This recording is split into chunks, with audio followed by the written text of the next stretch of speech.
Welcome to iDream media.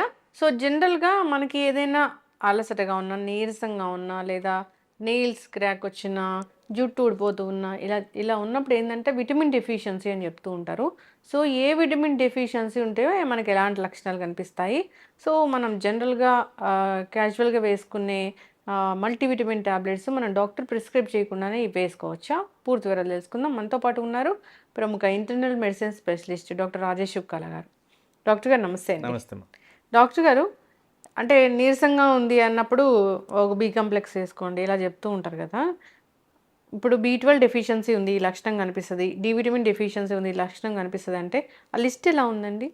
So మీరన్నట్టు వాస్తవానికి nutritive elements are న్యూట్రిస్యూటికల్స్ అంటున్నారు ఈ మధ్య.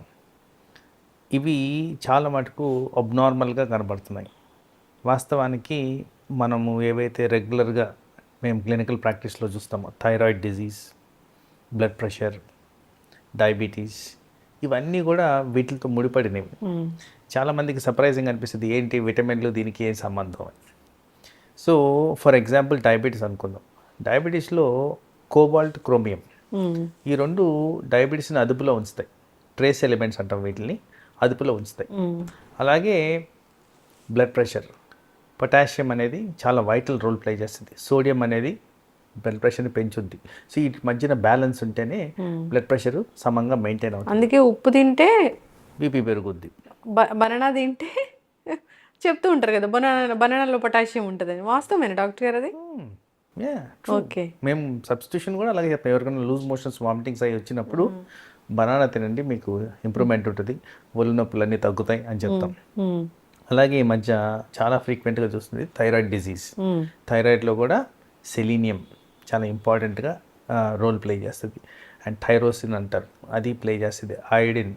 సో ఇవన్నీ కూడా ఈ న్యూట్రిటివ్ ఎలిమెంట్స్ ఏవైతే ఉన్నాయో చాలా గ్రాంటెడ్గా తీసుకున్నాం. మన ఇన్ని రోజులు మీరు పాతకాలంలో గమనిస్తే బావిలోంచి వాటర్ తీసుకొని తాగేసేవాళ్ళం, నో ఫిల్టర్. సో ఆ కారణంగా ఏంటంటే ఈ పోషకాహారాల విలువలు మనం తీసుకునే వాటర్ కానివ్వండి, ఫుడ్లో కానివ్వండి చాలా ఈజీగా ఉండేది.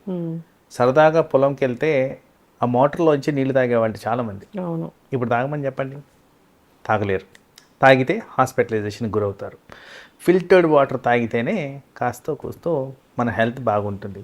సో ఇక్కడ ఎసెన్షియల్గా మిస్సింగ్ పాయింట్ ఏంటంటే, ఏవైతే మనం విటమిన్స్ గురించి మాట్లాడుతున్నామో విటమిన్స్తో పాటు ట్రేస్ ఎలిమెంట్స్ కూడా బాడీకి చాలా ఇంపార్టెంట్.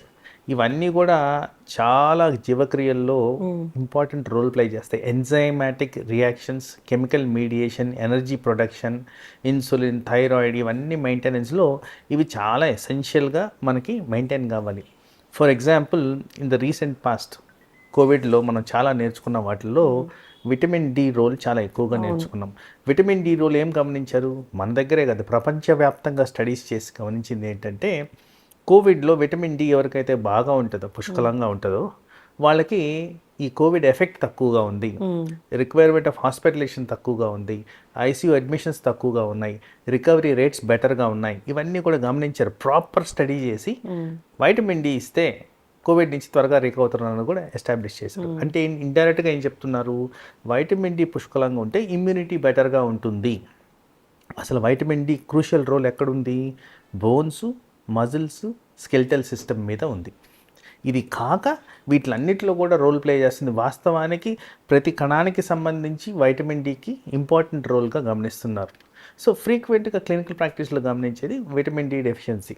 ఈ విటమిన్ డి డెఫిషియన్సీ ప్రజెంటేషన్ ఎట్లుంది? మీరు చెప్పినట్టు చాలా వీక్గా ఉండడం, ఎముకలు, కండరాలు నొప్పులకు గురవడం, చేత కాకపోవడం, ఊరికే ఇన్ఫెక్షన్స్ రావడం, అలసటగా అనిపించడం, హెయిర్ ఫాల్కి గురవడం, ఏదైనా ఇన్ఫెక్షన్ వస్తే ఈజీగా తగ్గకపోవడం, బోన్స్ ఈజీగా విరిగిపోవడం, మజిల్ పెయిన్స్ ఈజీగా రావడం, ఏదైనా స్పోర్ట్స్ ఆర్ గేమ్స్ యంగ్ పీపుల్లో ఆడదామన్నా చేత కాకపోవడం, ఇలాంటివన్నీ ఫ్రీక్వెంట్గా చూస్తున్నాం. సో ఈవెన్ ఒక 20-year-old పర్సన్ వచ్చినా కానీ ఇలాంటి ప్రజెంటేషన్ ఉంటే compulsory evaluation of vitamin D అనేది చేయాల్సిన పరిస్థితి. తర్వాత వైటమిన్ బి12, దీనికి కూడా ప్రిడామినెంట్లీ సిగ్నిఫికెంట్ రోల్ కనిపిస్తుంది. ఎందుకంటే ఈ ఈ విటమిన్ విలువలు కూడా చాలా తక్కువగా ఉన్నాయి ఏది మన ఆహారంలోంచి రావడానికి. వాస్తవానికి చాలామంది ప్రాక్టీస్లో అడుగుతారు, ఒక న్యాచురల్ సోర్స్ చెప్పండి, ఈ ట్యాబ్లెట్లు మేము వేసుకోమంటారు. అవును. అసలు మిమ్మల్ని నేను ఒక ప్రశ్న అడుగుతాను, మీకు తెలిసిన ఒక pure substance, any food substance మీరు చెప్పండి అని చెప్తే ఆన్సర్స్ లేవు. మిల్క్ లేదు, వాటర్ లేదు, గాలి లేదు, భూమి లేదు, ఎవ్రీథింగ్ ఈస్ పొల్యూటెడ్. సో ప్రతి దాంట్లో పొల్యూషన్ ఉన్నప్పుడు మీకు ఎక్కడి నుంచి సోర్స్ ఆఫ్ విటమిన్ అనేది వస్తుంది? ఇన్ జనరల్ చెప్పుకోవడానికి బాగుంటుంది, ఇదిగోండి ఇలాంటి నాన్ వెజ్ ఐటమ్స్ బాగా తింటే ఈ B12 వస్తుంది. బట్ నాన్ వెజ్ ఐటమ్స్ ఎక్కువగా తింటే వెంటనే నేనే చెప్తాను మీ కొలెస్ట్రాల్ పెరుగుతుందండి, వద్దండి మీరు తినొద్దు అని చెప్తాను. సో ఈ విధంగా చూసుకుంటే ఆబ్వియస్గా మనకు అర్థమయ్యేది ఏంటంటే న్యాచురల్ పద్ధతుల్లో కన్నా కంట్రోల్డ్ మెకానిజంతో ప్రాపర్గా విటమిన్స్ ఎవాల్యుయేట్ చేసుకొని లెవెల్స్ అండర్స్టాండ్ చేసుకొని దాన్ని కరెక్ట్ చేసుకోవడం అనేది important. Either injection form, tablet form, ఎలా కావాలంటే అలా తీసుకోవడం అనేది ఇంపార్టెంట్. చాలా మందిలో ఈ మధ్యకాలంలో జీర్ణాశయానికి సంబంధించిన సమస్యలు వస్తాయి, పర్టికులర్గా గ్యాస్ ట్రబుల్ అంటారు. సో గ్యాస్ ట్రబుల్కి ఫ్రీక్వెంట్గా తీసుకుంటున్న ట్యాబ్లెట్స్ ఏవైతే ఉన్నాయో ఓవర్ ద కౌంటర్ చాలా ఫ్రీక్వెంట్గా వాడేస్తుంటారు ఇర్రెస్పెక్టివ్ ఆఫ్ ఎనీథింగ్.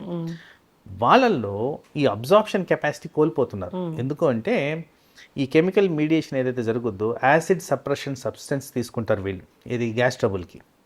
యాసిడ్ ఎప్పుడైతే సప్రెస్ అయిపోద్దో absorption of certain vitamins and minerals సరిగ్గా ఉండదు. సో ఆ కారణంగా వీళ్ళకి డెఫిసిట్ అనేది ఆల్రెడీ ఉన్నది ఇంకా ఎక్కువగా కనబడుతూ ఉన్నది. సో ఈ జీర్ణాశయానికి సంబంధించి ఇంకో విధంగా చూసుకుంటే ఈ మధ్యకాలంలో ఇరిటబుల్ బవల్ సిండ్రోమ్ ఎక్కువగా వింటుంటాం. ఫ్రీక్వెంట్గా మోషన్స్ అవడం, తినంగానే వెళ్లాల్సిన అవసరం రావడం, అజీర్ణంగా గురవడం, ఇలాంటివన్నీ కూడా ఇరిటబుల్ బవల్ సిండ్రోమ్. ఈ ఇరిటబుల్ బవల్లో కూడా సరిగ్గా అబ్జార్బ్ కాకపోవడం అనేది జరుగుతుంది. ఎందుకంటే అబ్జార్ప్షన్ లోపల ఇది వెళ్ళిపోతుంది బయటకి ఆ రియాక్షన్ వల్ల. సో వాళ్ళకు కూడా విటమిన్ లోపాలు, విటమిన్తో పాటు ఈ న్యూట్రిసిటికల్స్ లోపాలు కూడా కనపడుతున్నాయి. అయితే గట్ హెల్త్ ఎవరికీ లేదు, గట్ హెల్త్ ఎవరికి లేదని చాలా మటుకు సఫర్ అవుతున్నారు.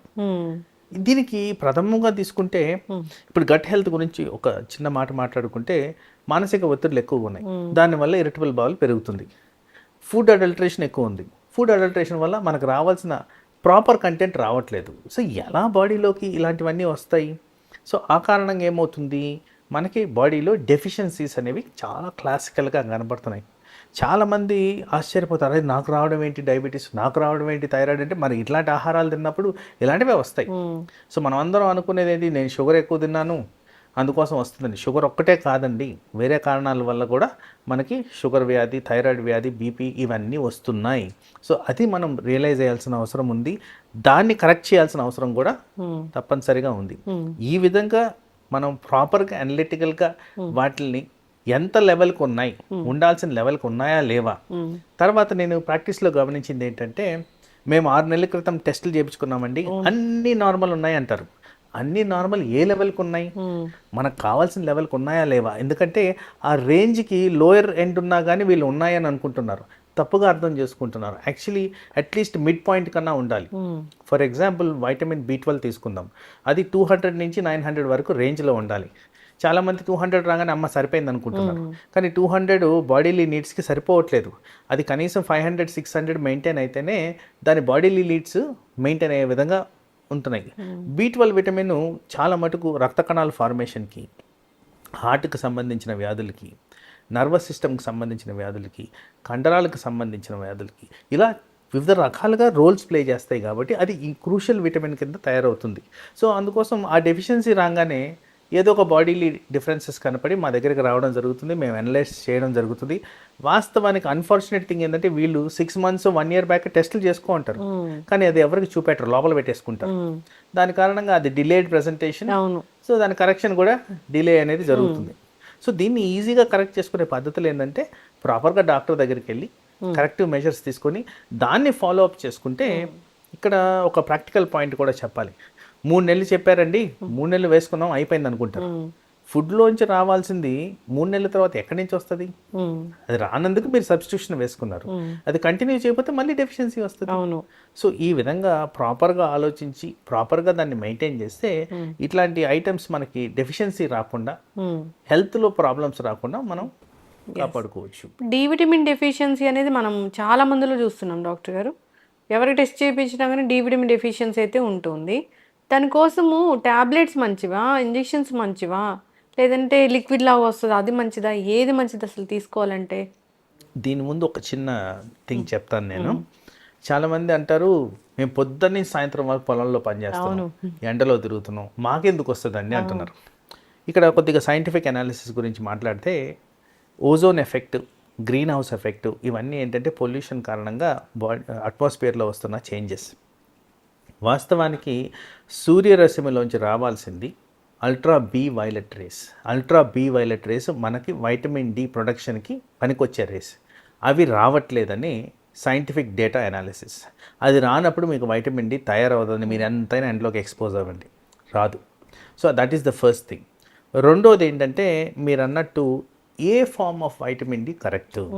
ఇప్పుడు నేను మీతో అన్నాను జీర్ణాశయ సమస్యలు ఉన్నాయండి, చాలా ఫ్రీక్వెంట్గా చూస్తున్నాము, గ్యాస్ట్రిక్ ట్రబుల్ ఉందంటే వీళ్ళల్లో ఇప్పుడు నేను ట్యాబ్లెట్ ఫామ్ ఇస్తే వాళ్ళకి లెవెల్స్ రీచ్ కావు, ఇంజెక్షన్ ఫామ్ అయితేనే బెటర్గా రీచ్ అవుతాయి. సో పర్సన్స్ కండిషన్స్, వాళ్ళకు అసోసియేటెడ్ మెడిసిన్స్ ఇవన్నీ బట్టి డాక్టర్ ద్వారా దాని డెసిషన్ తీసుకోవడం అనేది ఇంపార్టెంట్. చాలామందిలో నేను గమనించింది ట్యాబ్లెట్లు వాడుతున్నా కానీ లెవెల్స్ పెరగకుండా ఉన్నాయి. దానికి కారణాలు ఏంటి? ఇట్లా గ్యాస్ ట్రబుల్ ఉండి ఆ ప్యాన్ ట్యాబ్లెట్లో, గ్యాస్ట్రిక్ ట్యాబ్లెట్లో వాడినందుకు ప్రాబ్లం రావడం గమనిస్తున్నాను. సో అందుకోసం మీరు డాక్టర్ని సంప్రదించి మీకు ఏది కరెక్ట్ పద్ధతిలో ఇది చేస్తే కరెక్ట్ అనేది, ఎంత దూరం చేయాలి, ఎంత క్వాంటిటీలో చేయాలి, ఎన్ని రోజులు చేయాలి అనేది డాక్టర్ ద్వారా నిర్ణయించడం అనేది ఇంపార్టెంట్. ఇప్పుడు అంటే మాకు కోవిడ్ తర్వాత చాలా తెలివి వచ్చేసింది. మల్టీవిటమిన్ వేసుకుంటే మనకి ఇమ్యూనిటీ బాగా పెరుగుతుందని అనుకుంటూ ఉన్నాం. కాబట్టి మల్టీవిటమిన్ వాడకం అనేది ఎక్కువగా పెరిగిపోయింది. సో ఇప్పుడు విటమిన్సే కదా డాక్టర్ గారు, డాక్టర్ ప్రిస్క్రైబ్ చేయకుండా తీసుకుంటే ఏమవుతుంది? సో మీరు అన్నట్టు yes, it's a welcome sign. చాలా బాగా అండర్స్టాండింగ్కి వచ్చారు, హెల్త్ కాన్సెప్ట్స్ మీద అవేర్నెస్ అనేది పెరిగింది ఆఫ్టర్ కోవిడ్. ప్రజల్లో కూడా ఎలా హెల్తీ హ్యాబిట్స్ మెయింటైన్ చేయాలి, ఎలా వాకింగ్ చేయాలి, ఏం చేయాలి అనేది ఒక ఐడియా వచ్చింది. That is a very good thing. అయితే ఈ ఓవర్ ద కౌంటర్ వాడేటప్పుడు ఇష్టం వచ్చినట్టు వాడిన దానివల్ల సైడ్ ఎఫెక్ట్స్ కూడా మనం గ్రహించాల్సిన అవసరం ఉంది. తరచుగా గమనిస్తుండేది ఏంటంటే over dosage of vitamins. Over dosage వల్ల కూడా మనకి ప్రాబ్లమ్స్ వచ్చేదానికి ఆస్కారం ఉంది. ఫర్ ఎగ్జాంపుల్ వైటమిన్ ఏ ఎక్కువగా ఉంటే బ్రెయిన్ మీద కొన్ని ఎఫెక్ట్స్ చూపిస్తుంది. అలాగే వైటమిన్ డి ఎక్కువగా ఉంటే మస్క్యులోస్కెలిటల్ అంటే కండరాలకు భాగానికి, ఎముకలకు భాగానికి సంబంధించి కొన్ని ప్రాబ్లమ్స్ వస్తాయి. ఏం ప్రాబ్లమ్స్ వస్తాయి? నొప్పులు, విపరీతమైన కాన్స్టిపేషను, లేకపోతే చేతకాకపోవడం, ఫెటిగ్నెస్, ఇలాంటివన్నీ వస్తాయి. రాల్డ్ ఫార్మేషన్, చాలా చాలా రకాలుగా ఓవర్ డోసేజ్ వల్ల ప్రెసెంట్ అయ్యేదానికి ఆస్కారం ఉంది. సో అందుకోసమే అబ్నార్మల్గా వైటమిన్ ఇంటేక్ కన్నా, ఫర్ ఎగ్జాంపుల్ మీరు అన్నారు మల్టీ వైటమిన్ వేసుకోవడంలో ప్రాబ్లం ఏంటి అని. ఎస్, తీసుకోండి, కానీ అది ఎప్పుడు తీసుకోవాలంటే short duration of period. Suppose flu జ్వరాలు వస్తున్నాయి, ఫ్లూ జ్వరాల్లో బాడీ ఇమ్యూనిటీ ప్రాపర్గా మెయింటైన్ అయితే మంచిది. ఎందుకంటే న్యాచురల్గా మనకి విటమిన్స్ లోపాలు ఉన్నాయి కాబట్టి ఆ విటమిన్స్ ఇమ్యూనిటీని ఇంప్రూవ్ చేస్తున్నాయని సైంటిఫిక్ అనాలిసిస్ ఉంది కాబట్టి ఆ టైంలో short period of time, maybe for a week 10 days వేసుకుంటే డెఫినెట్లీ బాడీలీ ఎఫెక్ట్స్ అనేవి వస్తాయి. అదే లాంగ్ స్టాండింగ్గా మీరు వాడుతున్నారు అనుకోండి, దాని కారణంగా అవయాల మీద, పర్టికులర్గా లివర్, కిడ్నీ మీద ఎఫెక్ట్స్ జరిగేదానికి ఆస్కారం ఉంది. ఎందుకంటే టాక్సిక్ లెవెల్స్ ఏవైనా వెళ్ళి ఎఫెక్ట్ అయినప్పుడు ప్రథమంగా ఎఫెక్ట్ అయ్యేవి ఈ లివరు, కిడ్నీ. సో మెజర్మెంట్ లేకుండా చేసుకున్న దానివల్ల విటమిన్ ద్వారా వచ్చే సైడ్ ఎఫెక్ట్ కాకుండా ఈ అవయాల మీద కూడా ఎఫెక్ట్ పడిగేదానికి ఆస్కారం ఉంది. అందుకోసం డాక్టర్ సలహాలు లేకుండా డైరెక్ట్గా విటమిన్స్ తీసుకోవడం మంచిది కాదు. ఇప్పుడు విటమిన్ డెఫిషియన్సీ ఉందో లేదో తెలుసుకోవాలంటే వాటికి సపరేట్ టెస్ట్ ఉంటుందా? ఎస్, విటమిన్ అనాలిసిస్ చేసుకోవచ్చు. పర్టికులర్గా మీరు చెప్పే ప్రాబ్లమ్స్ బట్టి ఏ విటమిన్ పర్టికులర్గా మనం చూసుకోవాలి అనే దాన్ని బట్టి.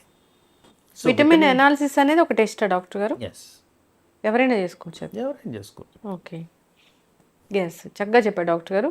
ఇప్పుడు ఈ రకరకాల హెల్త్ ఇష్యూస్ వస్తున్నాయి అంటే సో మనం సరైన ఆహారం తీసుకోవట్లేదు, సరైన పద్ధతిలో తీసుకోవట్లేదు అనేది అందరికీ తెలిసిన విషయమే. అంటే డాక్టర్ ప్రిస్క్రైబ్ చేసినప్పుడు ఖచ్చితంగా వాటిని తీసుకోవాలి. న్యాచురల్ సోర్స్ కోసం చూసుకుంటే అది మనకి సఫిషియెంట్గా వచ్చేదానికి చాలా టైం అనేది పడుతుంది. సో ఈ లోపల జరిగే డ్యామేజ్ అంతా జరిగిపోతుంది. చాలామంది చెప్తూ ఉంటారు మీరు అన్నట్లుగానే మేము ఎండలోకి వెళ్తున్నాము, ఎక్స్పోజ్ అవుతున్నాము, మాకెందుకు డి విటమిన్ డెఫిషియన్సీ ఉంటుందని. టెస్ట్ చేస్తే అందరికీ డి విటమిన్ డెఫిషియన్సీ ఉంది.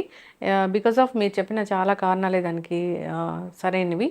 అయితే డాక్టర్ గారు, డాక్టర్ చెప్పిన విధంగా అందరూ ఇలాంటివి తీసుకొని హెల్తీగా ఉండాలని కోరుకుందాం. విటమిన్ అనాలిసిస్ అనేది ఒక టెస్ట్ ఉంది, ఆ టెస్ట్ కూడా చేయించుకోవాలని కోరుకుందాం. విటమిన్ టెస్టులు చేయించుకుంటే గానీ అసలు బయటపడుతది అసలు ఏమేమి ఉన్నాయని. కరెక్ట్. అబ్జార్ప్షన్ అనేది లేదు ఫస్ట్ పొట్టలో మనకి. అబ్సల్యూట్లీ. గట్ హెల్త్ అనేది పాడైపోయింది. ఎక్కడా కూడా మంచివి అబ్జార్ప్షన్ అనేది లేకపోవడం వల్ల అనారోగ్య సమస్యలు అనేవి వస్తూ ఉన్నాయి. చక్కటి ఇన్ఫర్మేషన్ అండి. ధన్యవాదాలు. నమస్తే.